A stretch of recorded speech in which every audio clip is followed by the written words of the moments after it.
En este segundo documental dedicado a las ciudades perdidas chinas, retomamos el hilo exactamente donde lo dejamos al final del anterior.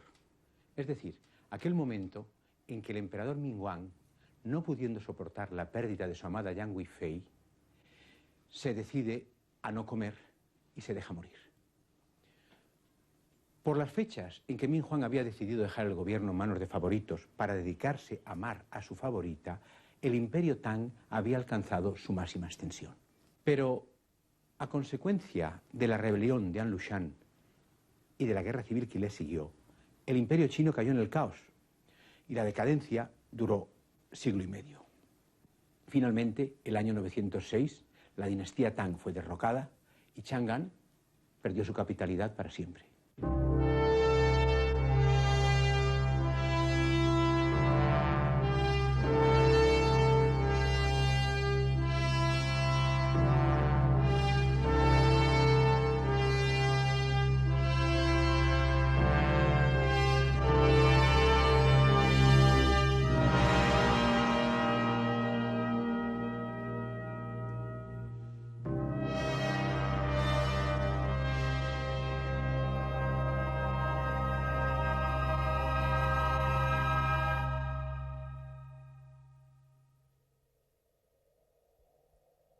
Durante 1000 años, la muralla había cumplido su cometido y lo siguió cumpliendo, porque la catástrofe de la gran dinastía no se debió a ninguna invasión de los bárbaros del norte.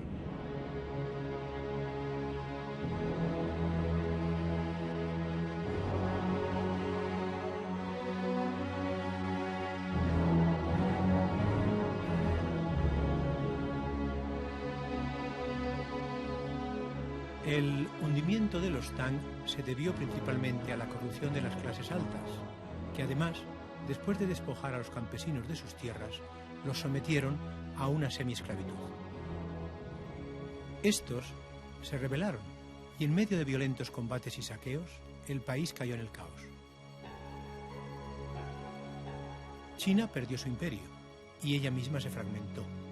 En solo 50 años se vio gobernada por 5 dinastías y 10 reinos. El año 936, el país estaba dividido así. Cada color representa un reino dinastía, y todos peleándose unos con otros. En el norte, los bárbaros Kitán, paralizados por la muralla, esperaban una oportunidad. Al final, uno de los contendientes les invitó a pasar, a cambio de ayuda militar. Así, cuando el año 960 China recobra su unidad bajo la dinastía Sung, los Kitán, que ahora se llaman Liao, están ya instalados en el lado de acá de la Gran Muralla. Los Song, entonces, establecen su capital en Kaifeng, al sur, y muy cerca del río Amarillo. Estamos en la primavera del año 1110. Kaifeng, que con sus 700.000 habitantes es la ciudad más poblada del mundo, está en fiestas. Aprovechando la puerta abierta de la muralla, nos colamos de rondón y nos sumergimos en el bullicio de este rincón, presidido por uno de los 72 restaurantes especiales que no cierran nunca, ni de noche ni de día, la tienda de un tonelero, un pozo, carros que distribuyen agua potable, una tienda que es quizá una farmacia, vendedor ambulante con las mercancías a cuestas. Los 2 pisos altos del restaurante estaban reservados para los ricos. En el patio de atrás, los cántaros del vino. 16 años después, Kaifeng sería conquistada, saqueada e incendiada por los Churchen, bárbaros nómadas del norte. El culpable de tamaño desastre era el autor de estos pajaritos. Se llamaba Huizhong, y además de pintor eminente y propietario de una colección de 6.000 pinturas, era, para desgracia de China, su emperador, porque se le ocurrió la idea de intentar la reconquista del territorio y tramo de la Gran Muralla conquistado por los Liao 200 años antes. Estos, por su parte, todo hay que decirlo, llevaban ya siglo y medio viviendo en pacífica y amistosa convivencia con los chinos. Pero la obsesión del emperador pintor por su muralla perdida le llevó a pedir a los Churchen, que vivían al norte del estado Liao, que que atacaran a este. Así lo hicieron. Destruyeron a los Liao y cruzaron la frontera china, naturalmente sin pedir permiso a Huizong. El emperador vio arder Kaifeng y con ella sus 6.000 pinturas. El intento de Huizong de recuperar la Gran Muralla se saldaba no solo con su tragedia personal, sino además con una tremenda catástrofe para China. La pérdida del río Amarillo, cuna de su civilización y eje de la agricultura del trigo. Los emperadores que sucedieron a Huizong se llamaron Sung del Sur. La corte imperial se estableció en Hanzhou, ciudad que además se convirtió en capital de la China de los arrozales. Militarmente, la China de los Sung del Sur era débil, pero allí y entonces la creación artística alcanzó alturas pocas veces igualadas a lo largo de la historia del arte. Y ya a partir de los Sung, la estética china considerará que solo existen 3 artes mayores o melódicas: la música, melodía de sonidos; la poesía, melodía de conceptos; y la pintura, melodía de líneas, formas y colores. Todas las demás artes son menores, o si se quiere, artesanías de altísimo nivel estético. Un edificio, por ejemplo, es, en primer lugar, una vivienda. Y una cerámica es un recipiente. Porque el verdadero arte, dicen los chinos, no puede ser útil, sino puro, solo para deleite del espíritu. Con el tiempo, esta refinadísima concepción del arte contagió a los mismos Churchen, los cuales, 50 años después de haber destruido Kaifeng, comenzaron a opinar como los chinos, y los más ricos a poseer pinturas, leer poemas y escuchar música. Y de pronto los civilizados Churchen ven atacada y rebasada su frontera del norte por cientos de miles de jinetes, mucho más salvajes que ellos lo eran cuando destruyeron Kaifeng. Y a la cabeza de esa caballería va nada menos que Genghis Khan. Entonces corrieron a refugiarse y a hacerse fuertes detrás de la Gran Muralla. Al llegar y verla, Genghis Khan queda consternado. Además, su caballería, que siempre ha combatido en campo abierto, está desconcertada. Pero usando el soborno, fue informado de que en un punto de la muralla y disimulado por altos matorrales, había un vano, al que se llegaba y cruzaba por una senda de apenas medio metro de anchura. 2 días después, Genghis Khan saqueaba Pekín, capital de los Churchen. Dentro de la línea roja vemos el imperio que se habían forjado los mongoles a los 50 años de la muerte de Genghis Khan. La parte amarilla, cuya capital era Pekín, constituía la Gran China mongola, que incluía también el Tíbet, Birmania, Manchuria, Mongolia y una parte de Siberia. Todo ello gobernado por un nieto de Genghis Khan, llamado Kublai Khan, quien después de acabar con los Sung se había proclamado primer emperador de la nueva dinastía de los Yuan. Poco a poco el emperador mongol y sus hombres fueron conquistados por la civilización china y sobre todo por su arte. Piezas como esta son creaciones de ceramistas chinos en pleno dominio mongol. En cuanto a los pintores, hubo algunos que, queriendo agradar a los nuevos amos y sabiendo cuánto les gustaban los caballos, se dedicaron única y exclusivamente a pintarlos. Otros, en cambio, los patriotas, se negaron a pintar caballos. Y otros, más radicales aún, se negaron a pintar nada en absoluto para los mongoles. Tal fue el caso de Wu Chen, autor de este paisaje. Wu Chen fue además un excelente pintor de bambúes, plantas que en esta época de dominación extranjera se revistieron de un secreto simbolismo.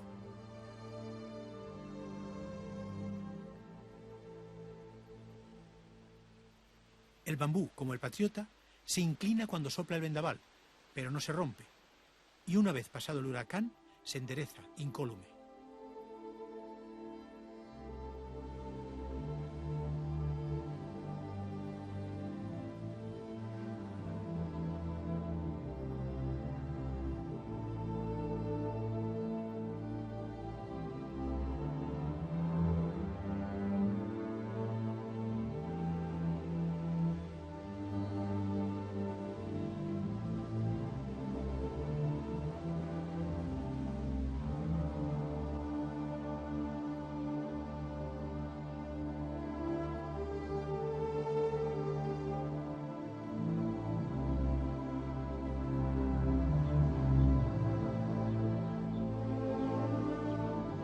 Durante la época Yuan, aunque muchos pintores por añoranza siguieron pintando como en la época Sung, hubo unos cuantos artistas innovadores de primera magnitud. Y el más grande de todos ellos fue Huang Congwang. Un letrado chino del siglo XV comentó así esta pintura: nos permite advertir el aroma que desprende lo cotidiano y nos descubre que este artista es un hombre culto y de temperamento sereno. Quienes vivían peor que nunca eran los campesinos, explotados por mongoles, chinos ricos, iglesia budista y extranjeros al servicio de la corte. Uno de esos extranjeros escribió una obra titulada Libro de las Maravillas, donde se deshacen elogios al gobierno mongol. Ese hombre era Marco Polo, amigo y consejero de Kublai Khan. Pero las cifras, que no engañan, nos dicen que China tenía 100 millones de habitantes cuando los mongoles la conquistaron, y solo 45 millones 50 años después. Como era inevitable, los levantamientos armados campesinos fueron, a medida que pasaba el tiempo, más frecuentes y masivos. Al final, un victorioso jefe campesino, Chu Yuanyang, se proclamó emperador y fundó la dinastía Ming. Y lo primero que hizo el flamante emperador fue emprender la restauración, fortificación y ampliación de la Gran Muralla. Las obras que él inició duraron casi 200 años. Así la muralla, además de aumentar sus 6.000 kilómetros con 500 más, adquirió el aspecto actual. Las torres, de las que se construyeron varios miles, alcanzan 13 metros de altura media. También se levantaron puestos avanzados delante de las murallas, y en ellos torres de 20 metros de lado, que eran arsenales, depósitos de leña y botiquines, además de almacenar comida para 4 lunas. En cuanto al número de soldados que defendían la muralla, hubo momentos en que llegaron a sumar la enorme cifra de 3 millones.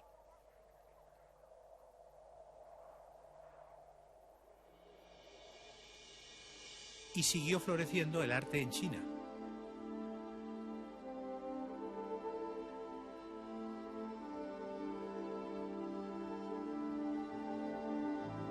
Al contemplar pinturas chinas, conviene tener presente que sus autores trabajan de manera diferente a los nuestros. Nunca copian directamente de modelos, ni siquiera de apuntes. Cuando un artista chino desea pintar un paisaje con pájaros, arroyos, rocas y bambúes, comienza a pasearse por la naturaleza y mirar durante días, semanas, meses y hasta años. Finalmente, en su casa, pinta de memoria un paisaje con pájaros, arroyos, bambúes y rocas que resume la totalidad de sus experiencias y meditaciones. Temiendo siempre el regreso de los mongoles, sucesivas generaciones de centinelas se relevaban en la muralla, escudriñando día y noche el horizonte. Así transcurrieron sin novedad 257 años. Hasta una madrugada del 1625, cuando los vigías divisaron una gran masa de jinetes provenientes del norte. Y a la cabeza de ellos, este hombre, Nurhaci, su gran Khan. Pero no eran mongoles, sino unos más antiguos enemigos de China, los Churchen. En una yurta como esta, híbrido de cabaña y tienda, había pasado Nurhaci su infancia. Y en otras semejantes estaba transcurriendo su juventud, cuando, por muerte de su padre, fue nombrado jefe de una de las 5 desunidas tribus Churchen. Con grandes dosis de inteligencia y constancia, acabó Nurhaci uniendo bajo su mando las 5 tribus. Con ellas, creó un reino que llamó Manchú. Inmediatamente después, se proclamó Gran Khan y estableció su capital en Shenyang. El pabellón del fondo es el salón del trono de Nurhaci. Su silueta está a medio camino entre el kiosco chino y la yurta. Y la disposición general en torno a la explanada, con los pabellones de sus generales, copia la de los campamentos nómadas. Pero en las columnas de madera de la yurta de piedra vemos el dragón imperial chino. Nurhaci sabía lo que quería, pero nunca logró plantar sus estandartes en la muralla. Murió de las heridas recibidas en combate. Su hijo Abahai reemprendió la lucha, pero ahora la gran muralla estaba defendida por los mejores cañones de la época. ¿Podía, pues, el emperador Ming sentirse seguro en su palacio de Pekín y complacerse mirando cómo las garzas de buen agüero se posaban en los tejados de la ciudad prohibida? ¿Podía el emperador Ming solazarse con esta obra de su colección, pintada 550 años antes por su infortunado colega, el emperador pintor? Una mañana, las grullas huyeron de los tejados imperiales. Se había sabido que un enorme y victorioso ejército campesino se dirigía a Pekín, con intención de asaltar el Palacio Imperial. Eran desesperados que habían sobrevivido años y años comiendo, cuando faltaban los víveres, cortezas de árbol, musgos de roca, hojas secas molidas y lombrices de tierra. Aquella mañana el emperador descubrió que él y su familia se habían quedado solos en la ciudad prohibida. Todos, ministros, cortesanos, soldados y siervos, habían huido.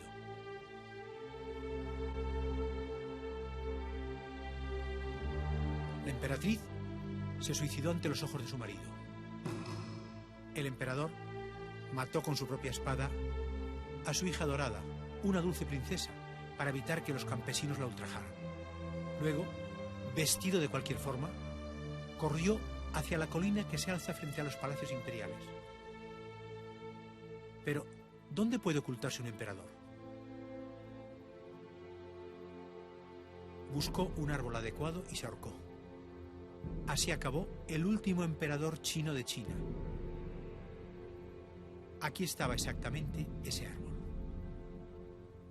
Los manchúes, mientras tanto, redoblaban sus ataques contra la Gran Muralla, y los ejércitos campesinos, por su parte, habían ocupado casi toda China.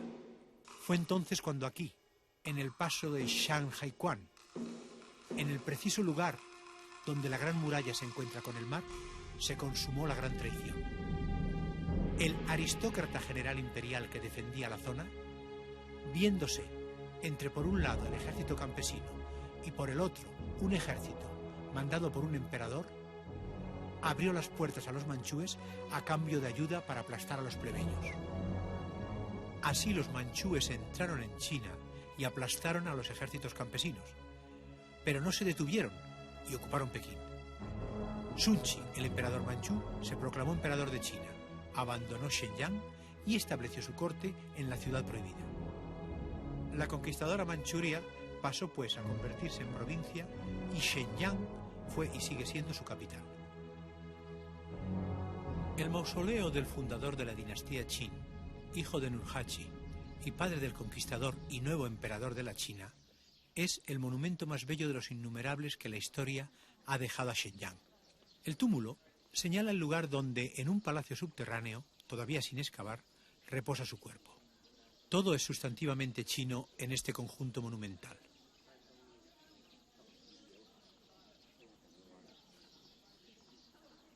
Como les había ocurrido a los invasores mongoles, también los manchúes fueron conquistados por la civilización china.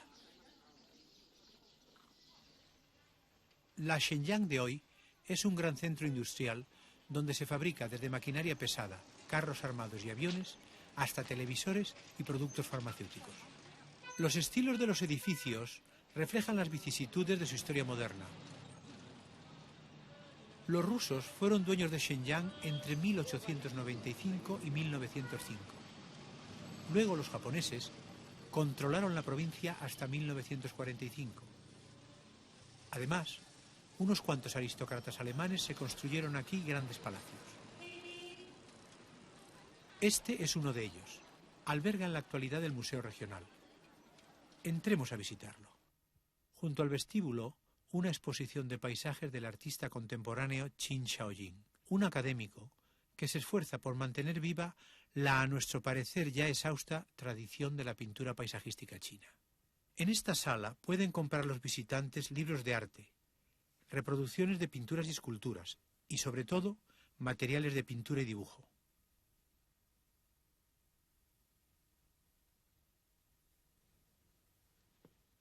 Bandejas de piedra artísticamente talladas para moler en ellas las pastillas de tinta.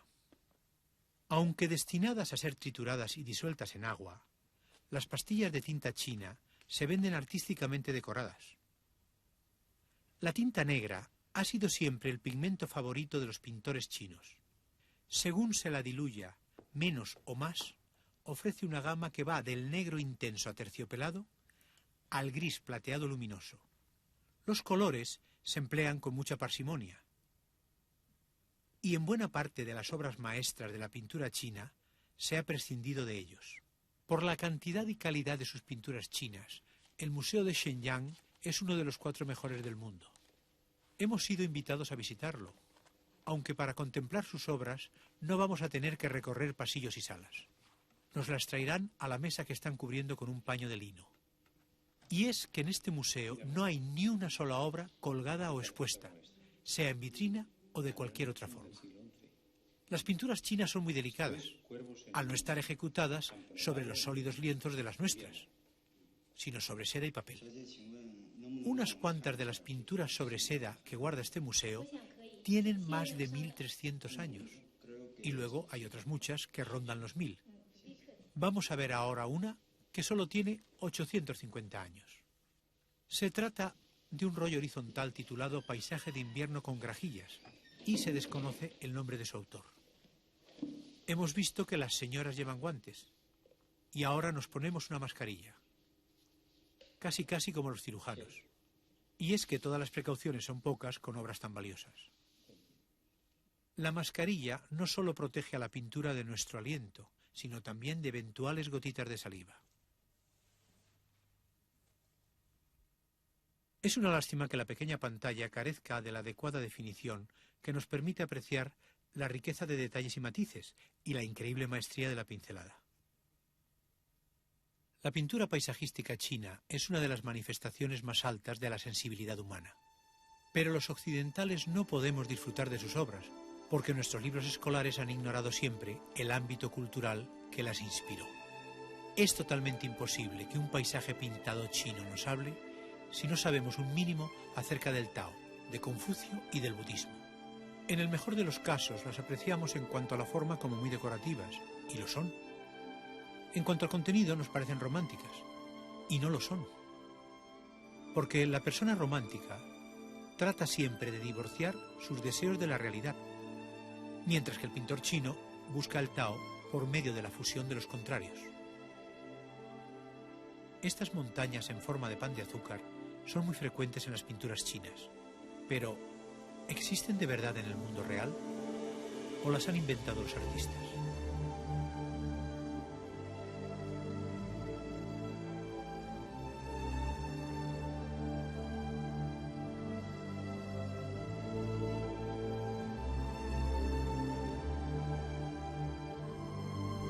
Solitarias o formando cordilleras, las podemos encontrar en varios lugares de China, pero es opinión general que las de esta región, cuya capital Guilin estamos ahora contemplando, son las más hermosas e impresionantes.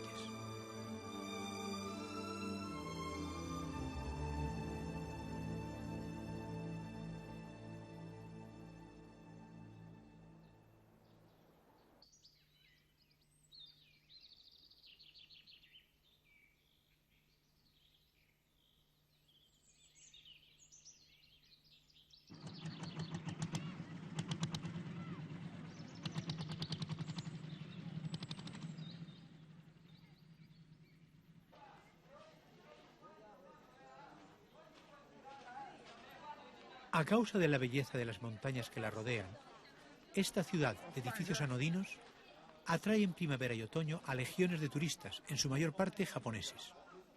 Los nipones, que en tantas cosas comenzaron imitándonos y acabaron superándonos, consiguen también, cuando se convierten en turistas, multiplicar por 10 las manías de los occidentales. Y aquí los tenemos, entregados a una orgía narcisista de hacer y hacerse fotos. Las montañas se limitan a servir de telón de fondo. Una inscripción con la divisa de la ciudad que dice: mejor es ser mortal y vivir en Guilin que inmortal y morar en el cielo. Lema que se debiera completar con la postilla excepto en temporada turística alta.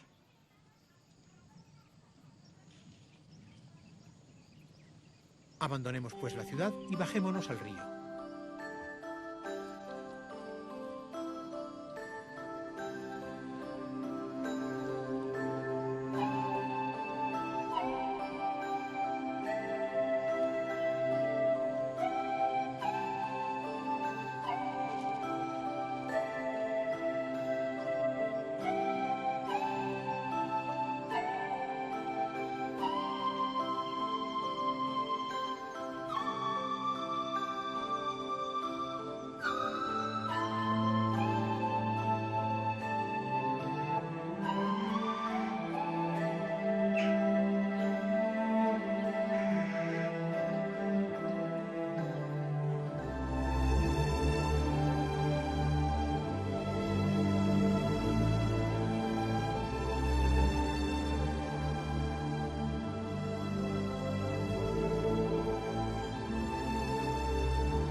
Una vez que hemos comprobado que tales montañas existen y satisfechos de haberlas contemplado, volvemos a nuestro Museo Manchú.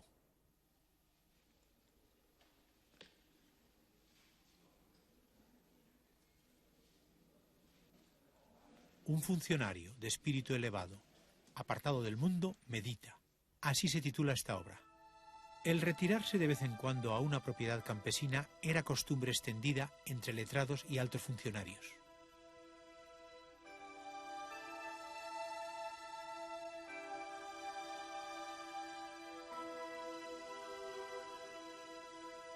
En esta pintura de Liu Songnian, uno de los 4 grandes maestros de los Sung del Sur, vemos a un letrado durante una pausa en sus lecturas. Quienes ocupaban altos puestos se recuperaban en sus moradas campestres de las tensiones acumuladas en el ejercicio de sus responsabilidades. Pero, ¿cómo podía salir del paso un funcionario letrado cuando, en pleno desempeño de sus funciones en la corte o ciudad, se sentía de pronto fatigado o irritado o deprimido? No podía, evidentemente, abandonar los asuntos entre manos y escapar al campo. ¿Qué podía hacer? La respuesta es que todo alto y por tanto agobiado personaje poseía e incrementaba siempre que se presentaba la ocasión una respetable colección de pinturas. Y en cuanto la fatiga o la irritabilidad hacían su aparición, ese hombre, en los ratos que pasaba en casa, se dedicaba a relajarse, solo o acompañado de sus mejores amigos, y lo hacía con la contemplación de las pinturas más adecuadas a las necesidades físicas y anímicas del momento.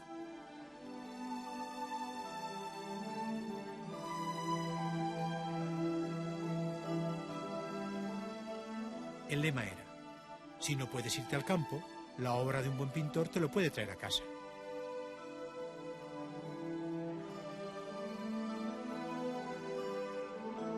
Pero en la ciudad de Suzhou, donde se pintaron todas las obras que estamos viendo ahora, la cosa llegó más lejos y los altos personajes se dijeron: ¿por qué no hacernos en la ciudad, en nuestros jardines privados, una naturaleza en miniatura? Así nacieron los jardines de Suzhou. Pero la naturaleza que se fabricaron no era copia fiel de la realidad, sino de sus fantasías, alimentadas por pinturas, poemas y novelas. Procuraron evitar las líneas rectas en muros y edificios, porque les pareció que daban una cierta frialdad geométrica al ambiente.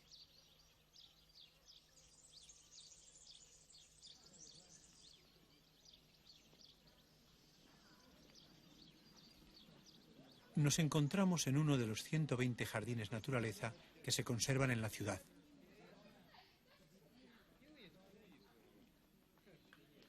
Proyectado en el siglo XI, su aspecto actual se debe a un mandarín al que perteneció hace 4 siglos.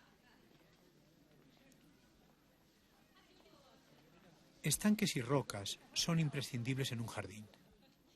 El estanque simboliza el elemento femenino, porque sus entrañas son hondas, oscuras y húmedas, porque produce vida y porque el elemento que lo llena, el agua, es complementario por oposición a la roca.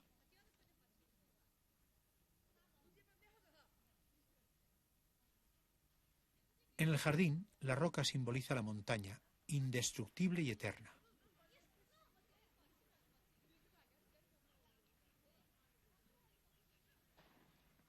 La roca simboliza el principio masculino y plasma las 2 virtudes viriles, la fuerza y el valor. Volvemos a encontrarnos con las montañas de Cuilín, pero cuidado, no nos dejemos engañar. Seguimos en el mismo jardín y estamos ante una miniatura.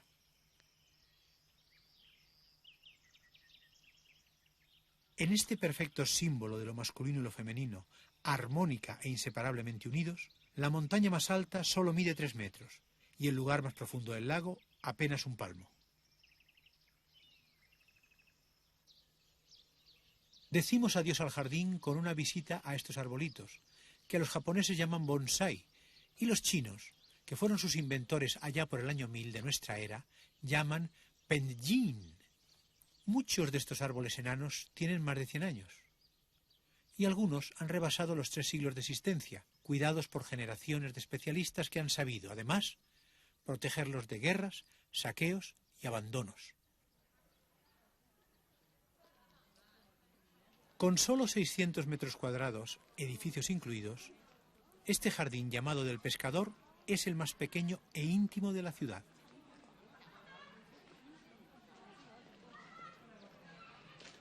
A lo largo de 1000 años, sus sucesivos propietarios han insistido en que condición imprescindible para disfrutarlo es la de pasearlo en silencio. Eliminemos a los turistas, pues, y comprobémoslo.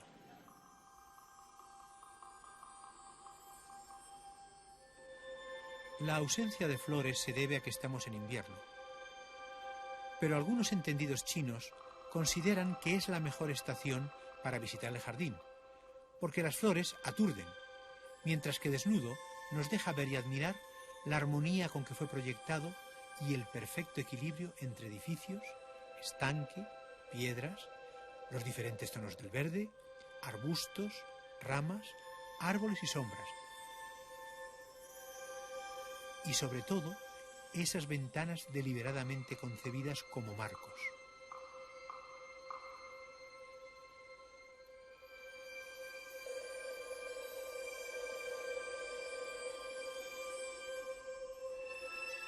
Para que pueda servir de espejo, apenas hay plantas acuáticas en el estanque.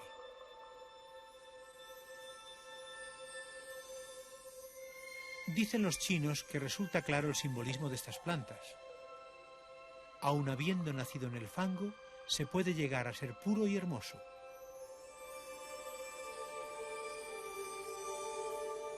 Abandonamos el jardín cruzando un puente de 900 años, el más pequeño de los muchos que hay en Suzhou.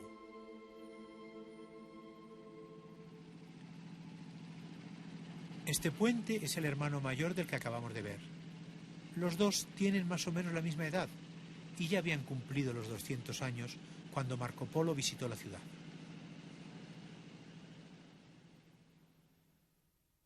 Un rollo horizontal de casi 10 metros de longitud nos permite ver lo que seguramente Marco Polo vio, porque la pintura es de aquella época.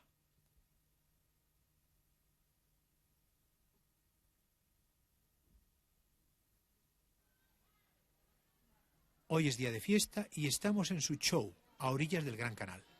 A Marco Polo le pareció tan bella y acogedora como Venecia, y en su libro de las maravillas la describe con estas palabras. Es una ciudad grande e ilustre, pertenece al Gran Khan. Sus habitantes son idólatras. En lugar de monedas de metal, las usan de papel. Tienen muchísima seda y viven de sus telares y su comercio. Casi todas sus ropas son de seda.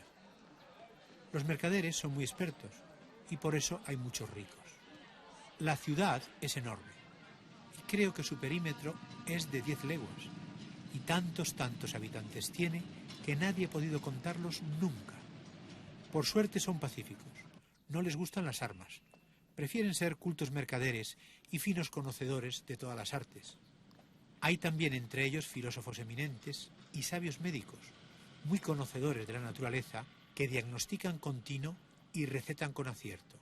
También hay numerosos magos y astrólogos. Y os aseguro, aunque os parezca increíble, que la ciudad cuenta con 6.000 puentes de piedra y que ejerce su soberanía sobre 16 grandes ciudades, prósperas en comercio e industria.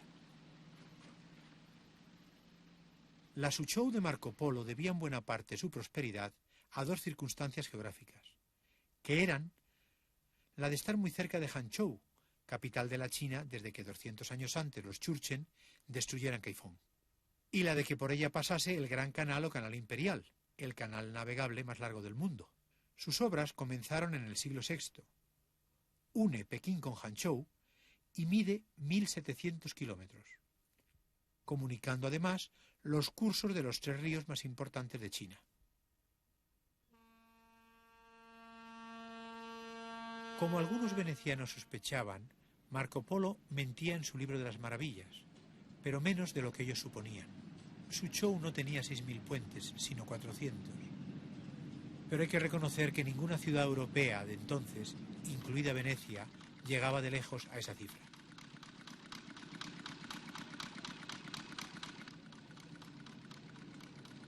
La febril, industrial y comercial ciudad de hoy se parece muy poco a aquella. 500 empresas instaladas en el extrarradio fabrican desde maquinaria pesada e instrumentos de óptica a abonos químicos. La industria de la seda es además tan importante como antaño. Los gusanos, por su parte, no sospechan que su cría se controla con ordenador. El ruido de tantos motores en el Gran Canal hace a su ambiente muy diferente del siglo XIII. Pero en los canales menores podemos encontrar todavía algo del sabor que maravilló a Marco Polo y le hizo recordar a su Venecia natal.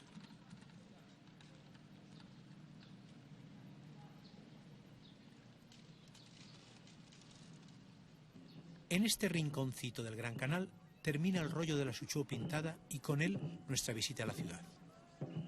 Esta embarcación de recreo es del tipo llamado dragón, por el animal que adorna su proa. Pero también las había de competición, y las sigue habiendo, como esta que navega por el río Linyar.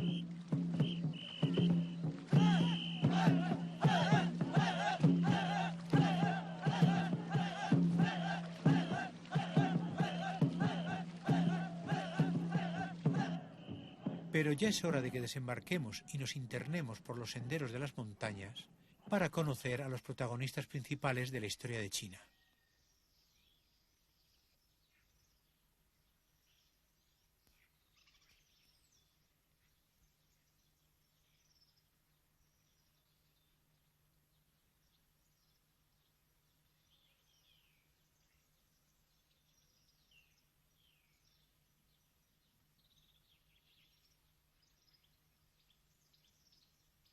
Ahí los tenemos.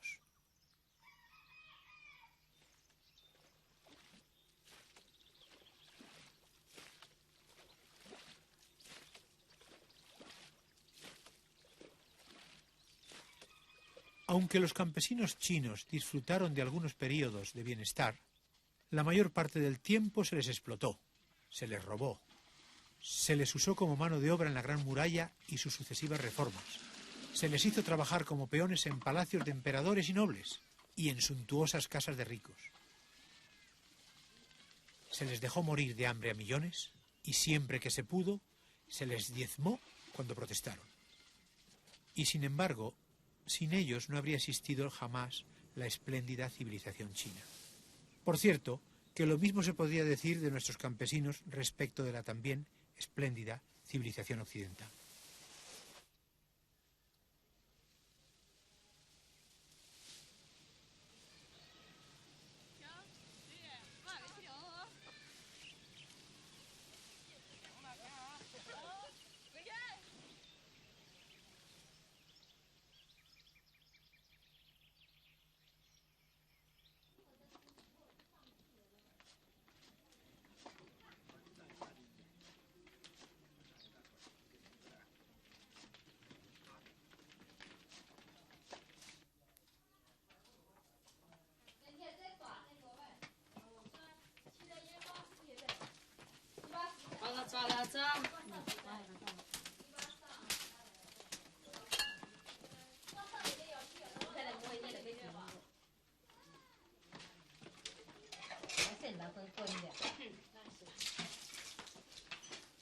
Solo ahora, a partir de hace unos 15 años, corregido el desastroso error que con las comunas campesinas cometiera Mao, ese hombre de quien dice el chino de la calle que tuvo un 70% de aciertos y un 30% de errores, unos y otros enormes, el campesino comienza a gozar de una vida digna, con asistencia médica, escuelas, ayudas estatales y posibilidad de estudiar en la universidad.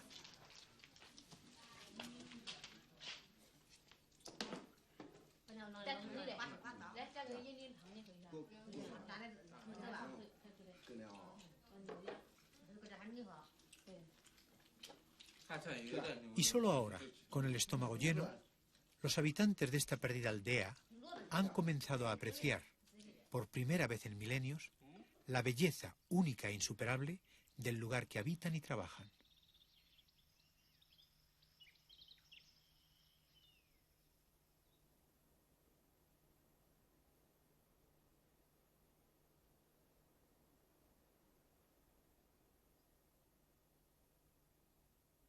Las siluetas de sus montañas no son el único logotipo posible de Cuilín. Hay otras siluetas mucho más pequeñas, remotamente parecidas, vivas y con plumas, tan características como aquellas. Son las de los cormoranes amaestrados que usan los pescadores locales en lugar de las ortodoxas redes y nasas.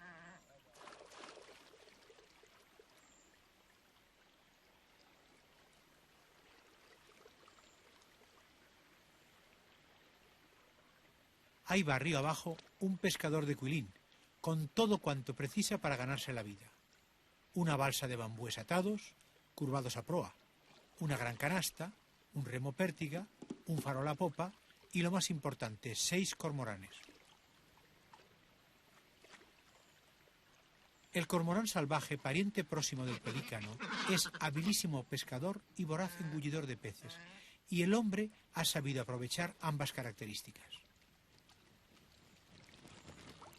Está atardeciendo y comienzan los preparativos para la pesca, que siempre se realiza de noche. La primera operación consiste en ceñirle la garganta al pájaro, que está en ayunas, con una cuerda de cáñamo, para que no pueda tragarse sus presas. Los pescadores faenan en grupo. Al caer la tarde, se dirigen a un lugar de aguas poco profundas y cercano a la orilla. Llegados al sitio, disponen sus balsas en círculo.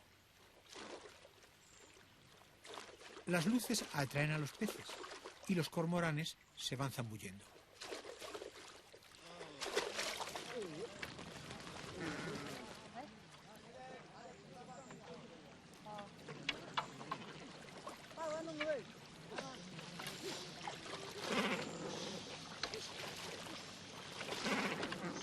Siempre atrapan a los peces por la cabeza, para no tener que tragárselos a contraescama, porque de hacerlo así se lastimarían la garganta. La pesca termina cuando los cormoranes comienzan a dar muestras de cansancio. Entonces se les quita la cuerda del cuello y se les da peces hasta que se hartan.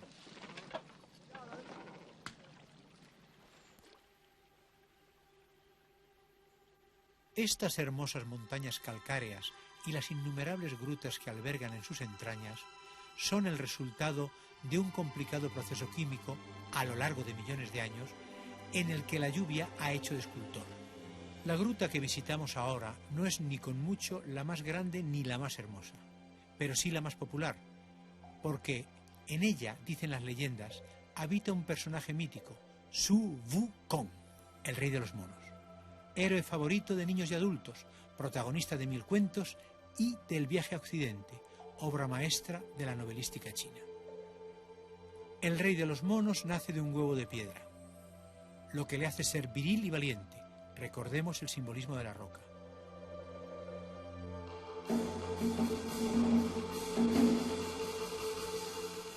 Un buen día, al ponerse la ropa de un hombre, se convierte en hombre, pero sin dejar de ser mono, y se convierte en una mezcla de Maciste, Don Quijote y Falstaff, todo ello en el cuerpo de un bailarín acróbata.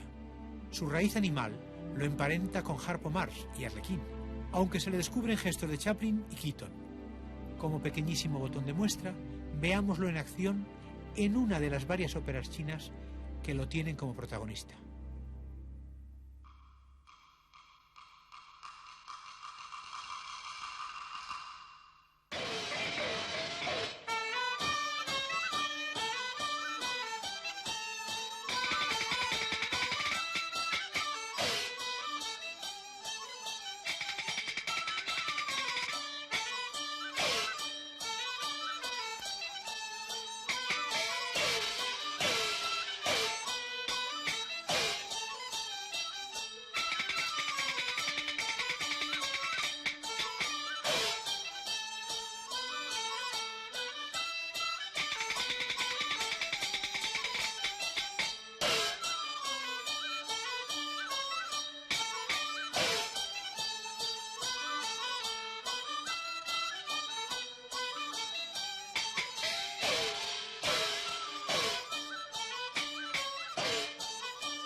想必是金丹吞他一包。